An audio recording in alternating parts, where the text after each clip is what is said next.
একজন তাগিরিকে বানাইতে। নাউজুবিল্লাহ। আল্লাহর শানে এ ধরনের কথা বলা ঈমান যাওয়ার মতো বেয়াদবি, ভয়ঙ্কর কথা। যে আল্লাহর 30 বছর লাগছে, মানে উনি ওগা আমির হামজা বানাইতে আল্লাহ এই 1500 বছর চিন্তা করি। আসসালামু আলাইকুম ওয়া রাহমাতুল্লাহি ওয়া বারাকাতুহু। দর্শক শ্রোতা, আশা করি সবাই ভালো আছেন।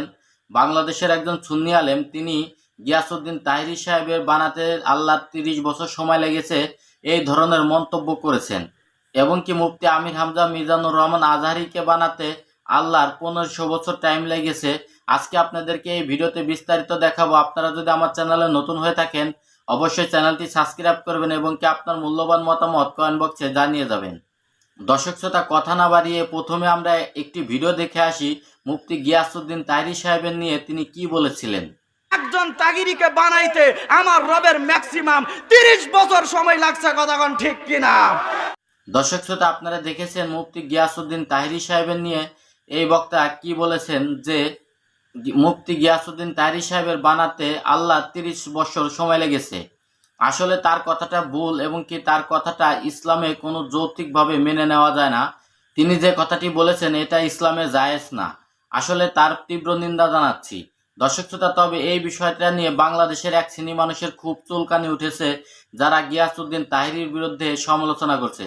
এবং কি তাদের আলেম রফিকুল্লাহ আফসারী সাহেব, মিজানুর রহমান আজহারি এবং কি মুফতি আমির হামজাকে নিয়ে কি বলেছেন, চলুন আমরা সেই ভিডিওটি দেখে আসি। এই ও আর একটা কথা কই, আমির হামজা বাইল্লাই বেশি বেশি দোয়া করবি, করবি নি? ওগা আমির হামজা বানাইতে আল্লাহ এই 1500 বছর চিন্তা করি। এই কোরআনের দাওয়াত দিবেল্লাই এই ম্যাগনেট এটা বানাইছে ডক্টর আছে। ওই আর সময় নষ্ট করিচ্ছা ডক্টর মিজানুর রহমান আল আজহারি।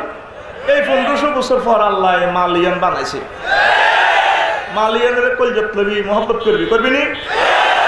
নামাজ পড়ি, ভিতরে নামাজ এরকম নাম ধরে দোয়া করবি, আয় করি ইনশাল্লাহ। কথা কা, কারণ রহমতুল্লিল আলামিনের পরে আর কোন নবী তইলে এই 810 কোটি থেকে কোরআনের বৈজ্ঞানিক গুণ, শিল্পী গুণ যদি আল্লাহ বানাইছে, মনে করবি দ্বিগুণ ম্যান অফ দ্য টুর্নামেন্ট। যদি আর কথা ভুল হয় আর আসল ময়দানে জুতা দিয়ে দিস।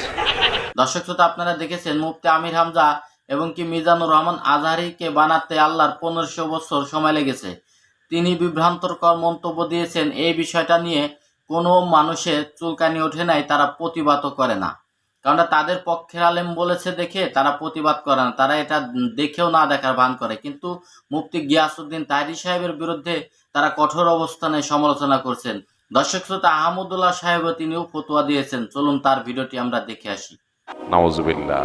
আল্লাহর শানে এ ধরনের কথা বলা ঈমান যাওয়ার মতো বেয়াদবি, ভয়ঙ্কর কথা। যে আল্লাহর 30 বছর লাগছে, মানে উনি এত বড় হয়ে গেছে, ওনারে বানাইতে আল্লাহর 30 বছর লাগছে। নাউজুবিল্লাহ।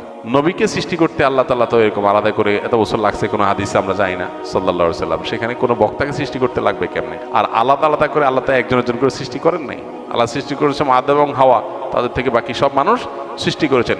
আর সকল সৃষ্টি যত মানুষ কিয়ামত পর্যন্ত আসবে তাদের সবাইকে আল্লাহ তাআলা একসাথে আদম আলাইহিস সালামের পিঠে আল্লাহ তাআলা দিয়েছেন। আল্লাহ রাব্বুল আলামিন বলেছেন, আল্লাহ যখন কোনো জিনিস সৃষ্টি করতে চান তখন আল্লাহ বলেন হও, হয়ে যায়। অতএব এই কথাগুলো নিছকই ভ্রান্তি। দর্শক শ্রোতা, আপনারা দেখতে পেয়েছেন শায়েখ আহমদুল্লাহ সাহেব তিনি এই বিষয়টা নিয়ে কি বলেছেন। তবে অবশ্যই আপনারা বুঝতে পেরেছেন যে তাদের দলের লোক যদি যতই ভুল করুক, সেটা তারা অপরাধ ঢেকে রাখে এবং কি অন্যদের অপরাধগুলো তুলে মানুষের সামনে বিভ্রান্তকর মন্তব্য করে এবং কি বিভ্রান্ত ছড়ায়। দর্শক শ্রোতা, আজকের ভিডিওটি এই পর্যন্ত শেষ। যদি ভিডিওটি অবশ্যই ভালো লাগে, নতুন নতুন ভিডিও পাওয়ার জন্য চ্যানেলটি সাবস্ক্রাইব করবেন এবং কি আপনার মূল্যবান মতামত কমেন্ট বক্সে জানিয়ে দেবেন। আল্লাহ হাফেজ।